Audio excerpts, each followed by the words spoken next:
বাঁকুড়া বিষ্ণুপুর শহর, যে শহরে আমরা মূলত বিষ্ণুপুরের যে ঐতিহাসিক মন্দিরগুলো তৈরি হয়েছিল ১৬০০ খ্রিস্টাব্দে পাল রাজাদের আমলে, সেগুলো সব দর্শন করব এবং মন্দির গায়ের যেসব অসাধারণ টেরাকোটার সৌন্দর্য সেগুলো আমরা খুঁটিয়ে একটু দেখব এবং আপনাদেরও দেখাবো। আর সেই মন্দির নগরী দর্শনের সাথে সাথে আমরা যাব বাঁকুড়া এবং মূলত বাঁকুড়ায় গিয়ে তার আশপাশে যেসব সুন্দর জায়গা আছে সেগুলো এক্সপ্লোর করব।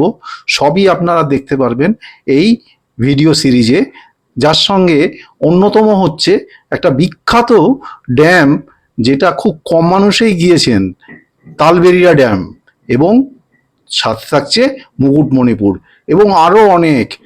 দেখতে থাকুন, আশা করি এই ভিডিও সিরিজ খুব ভালো লাগবে।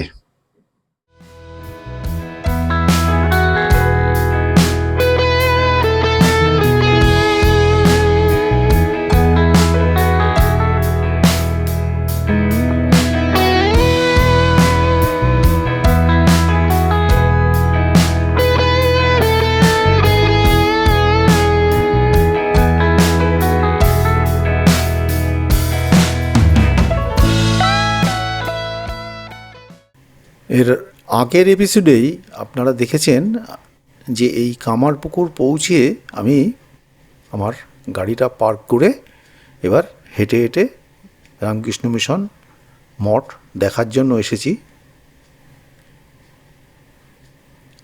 এই সিরিজের এপিসোড নাম্বার 6-এ আপনাদের সবাইকে স্বাগতম। এই হচ্ছে সেই রামকৃষ্ণ মঠের এখনকার বাইরের রূপ। বাদিকে একটা স্টোন বোর্ডে দেখলাম যে আমাদের পুরনো রাজ্যপাল এর উদ্বোধন করেছিলেন ওই মডিফিকেশনের পরে। কিন্তু খুবই দুঃখের ব্যাপার যে আমি আর এই কামারপুকুরের ভেতরের কোনো ছবি আপনাদের দেখাতে পারলাম না। তার একটাই কারণ, আমি বাইরের থেকেও ভিডিও যখন করছিলাম তখন আমাকে স্থানীয় উনি যে গেটের সামনে গার্ড যিনি ছিলেন উনি বললেন এখানে একদম ভিডিও করবেন না, যেটুকু করেছেন এবার ক্যামেরা বন্ধ করে রাখুন।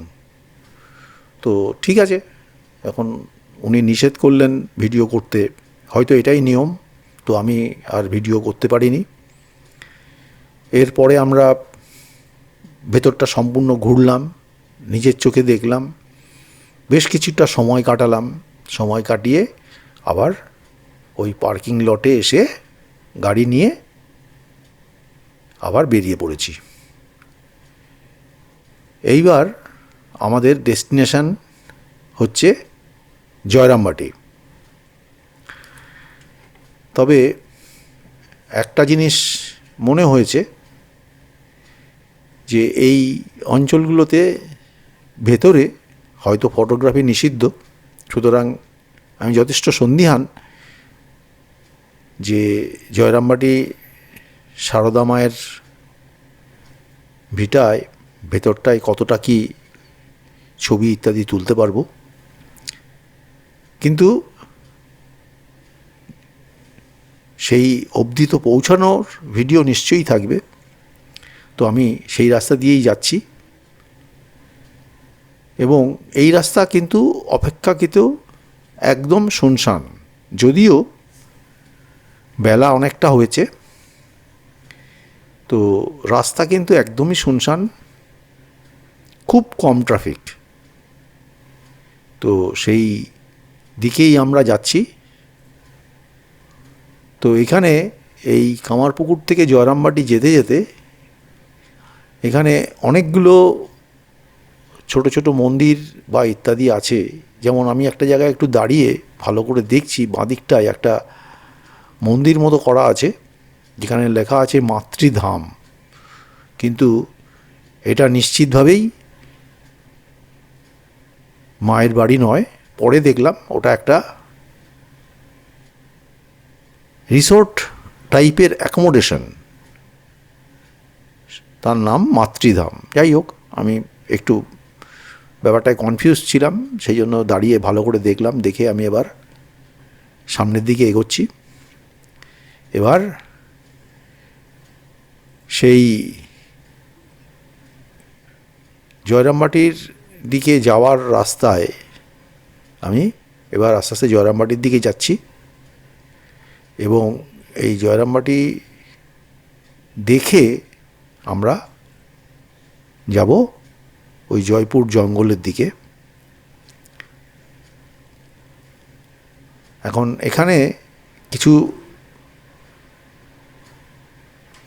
ইনফরমেশান আপনাদের দিয়ে রাখি।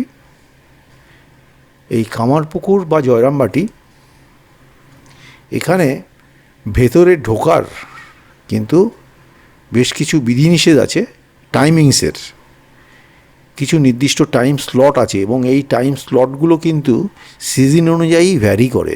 শীতকালে একরকম, গরমকালে একরকম। তো আপনারা যারা এদিকে আসবেন তারা ওয়েবসাইট থেকে অবশ্যই ব্যাপারটা ভালো করে জেনে নেবেন, বুঝে নেবেন যে মোটামুটি কখন আপনারা ভেতরে ঢুকতে পারবেন। তো সেই অনুযায়ী আপনারা আসবেন। এরকম যেমন আপনাদের আগেই বলেছি যে পথে যেতে যেতে এরকম ডান দিক বাদিকে অনেক ছোট ছোট মন্দির ইত্যাদি রয়েছে। তো সেইগুলোতে একটু দাঁড়াচ্ছি, দাঁড়িয়ে, যেমন এটা একটা মন্দির, এখন সেটা দাঁড়িয়ে একটু দেখলাম, কিন্তু এটা পরে বুঝলাম না এটা মায়ের ভিটে নয়, এটা অন্য আর একটা মন্দির। তো এরকম মন্দির অনেক আছে। তো আপনারা যারা এইদিকে আসবেন অবশ্যই এগুলো একটু দেখতে, এগুলোও দেখার আছে, দেখতে দেখতে আসবেন হাতে সময় নিয়ে। কারণ সবসময় একটা জিনিস মনে রাখতে হবে যে এটা তো আমার দিল্লি কাজ আছে বলে আমি দিল্লি যাচ্ছি, দিল্লিটা পৌঁছানো দরকার, ব্যাপারটা সেরকম নয়। আমরা এখানে বেড়াতে এসেছি, আপনারাও এখানে যারা আসবেন তারা জায়গাটাকে এক্সপ্লোর করতে আসবেন, বেড়াতে আসবেন। সুতরাং সেইভাবে হাতে সময় নিয়ে সমস্ত দেখতে দেখতে যাওয়াটাই ঠিকঠাক। এখানে ওপরে এবার এই জয়রামবাটির একটা বোর্ড দেখা গেল, এইখানে বলছে ডান দিকে ঢুকতে। তো আমি এবার আস্তে আস্তে এই ডান দিকের রাস্তায় ঢুকেছি। এখানে পরপর অনেকগুলো বোর্ড আছে, সুতরাং এইটায় আপনার মিস হওয়ার কোনো কারণ নেই। এটায় অনেকগুলো বোর্ড আছে যে জয়রামবাটি মায়ের মন্দির বা এই ধরনের অনেক বোর্ড আছে। নিশ্চিন্ত মনে এবার আস্তে আস্তে আপনি ভেতরে ঢুকতে পারেন, কোনো চিন্তা নেই। এবং আমি শুনে এসেছি যেমন কামারপুকুরেও পার্কিংয়ের ভালো জায়গা আছে, এখানেও নাকি পার্কিংয়ের ভালো ব্যবস্থা আছে। দেখি। তো এটার নাম হচ্ছে মাতৃমন্দির রোড। তো এই মাতৃমন্দির রোড নিয়ে আমি রোড দিয়ে ঢুকছি। এইবার আমার বাঁদিকে বেশ কিছু আবাসিক হোটেল ইত্যাদি রয়েছে। মানে আমি বুঝলাম এত আবাসিক হোটেল যখন আছে তো প্রচুর মানুষ এখানে আসেন, যারা এখানে এসে থাকেন। এর ছাড়াও এদের নিজস্ব থাকার ব্যবস্থাও আছে। এই বলতে বলতে আমি এখন এই জয়রামবাটির নিজস্ব মন্দিরের কমিটির যে পার্কিং, সেই পার্কিংয়ে ঢুকলাম এবং এখানে আগে গাড়িটা পার্ক করব। তবে একটা কথা, যে এই পার্কিংটা কিন্তু ওই কামারপুকুরের মতো অত বড় পার্কিং নয়, তবে ভালো পার্কিং। অনেক গাড়ি দেখলাম পার্ক করা রয়েছে, অর্থাৎ অনেক মানুষ আসেন এখানে। তো আমি যথারীতি এখানে এসে গাড়িটা পার্ক করে আবার হেঁটে হেঁটে বেরিয়েছি, যে এবার আস্তে আস্তে যাবো এখান থেকে একটুখানি। সুতরাং আপনারা যারা বয়স্ক মানুষ আসেন তাদেরও কোনো অসুবিধা নেই, এখান থেকে একটুখানি। বুঝতেই পারছেন, আমি ভিডিওতেও দেখাচ্ছি যে এই রাস্তা দিয়ে একটুখানি আসলেই কিন্তু মায়ের মন্দির। তো গাড়িটা রেখে নিশ্চিন্ত মনে এখানে আসা যাবে, কোনো চিন্তা নেই। এখানে পরপর এখানে একটা পুরো পাঁচিল দিয়ে ঘেরা, এখানে বিশাল এক লোহার গেট, এবং এই লোহার গেট দিয়ে ঢুকে ভেতরটা আপনারা ঘুরে দেখুন। তো এখানেও আরেকটা সতর্কবাণী যে ভেতরে কিন্তু ছবি তোলা নিষিদ্ধ, এবং দুর্ভাগ্যবশত আপনাদের যেটা আমি বলেছিলাম যে সময়ের স্লট, আমি যখন ঢুকলাম তখন শুনলাম মন্দির প্রবেশ নিষিদ্ধ, বিকাল 4টের পরে খুলবে। আসলে আমি টাইম শিডিউল দেখেই এসেছি, কিন্তু যেহেতু রাস্তায় অনেকটা ডিলে হয়েছে সেই কারণে একটু অসুবিধা হলো। ঠিকই আছে, ভেতরে আপনি ঘুরতে পারবেন, ছবি তোলা যাবে না, কিন্তু একদম যেখানটায় মায়ের ঘরে এখন ঢোকা যাবে না, এটাই রেস্ট্রিকশন। আদারওয়াইজ আপনি ভেতরে ঢুকুন, ভেতরে বিশাল পরিসর, খুব সাজানো গোছানো, অনেক কিছু আছে। অবশ্যই দেখুন, এটা একটা অবশ্যই সুন্দর ভক্তিমূলক দ্রষ্টব্য স্থান, অবশ্যই দেখার উচিত। তো আমি সবটুকু ঘুরে ঘুরে দেখলাম, ঘণ্টাখানেক ছিলাম, ঘণ্টাখানেক ঘুরে ঘুরে থেকে বাইরে বেরিয়ে এসেছি। বাইরে বেরিয়ে এসে একটা দোকানে একটু সামান্য চা ইত্যাদি খেলাম, খেয়ে আবার গাড়িটা নিয়ে বেরিয়েছি। এবার আর কোনো মাঝখানে ডেস্টিনেশন নেই, সোজা জয়পুর জঙ্গলের দিকে যাচ্ছি, যেখানে ওই টার্গেট আছে বনলতা, আগেই বলেছি, বা বনশ্রী, যে কোনো একটা জায়গায় দুপুরে লাঞ্চ করব। লাঞ্চ করে তারপরে আমি ওই বিষ্ণুপুরের দিকে যাব, কিন্তু মাঝখানে ওই চাতাল নামক জায়গাটা কিন্তু ঘুরতে যাব, যেটা ওই ব্রিটিশ অ্যারোড্রাম, সেটা কিন্তু দেখতে যাব। যদিও আমার গাড়িটা এসইউভি নয়, এবং এই জঙ্গলের রাস্তায় আমাকে অনেকে সাবধান করেছেন যে ও ভেতরে কিন্তু একদম শুনশান জায়গা, একদম কাঁচা রাস্তা, সুতরাং আপনি যাবেন কেয়ারফুলি যদি যান। আমি বেশ কিছু ইউটিউবও দেখেছি, কিন্তু দেখা যাক, যতখানি সেফ মনে হবে ততক্ষণ যাব।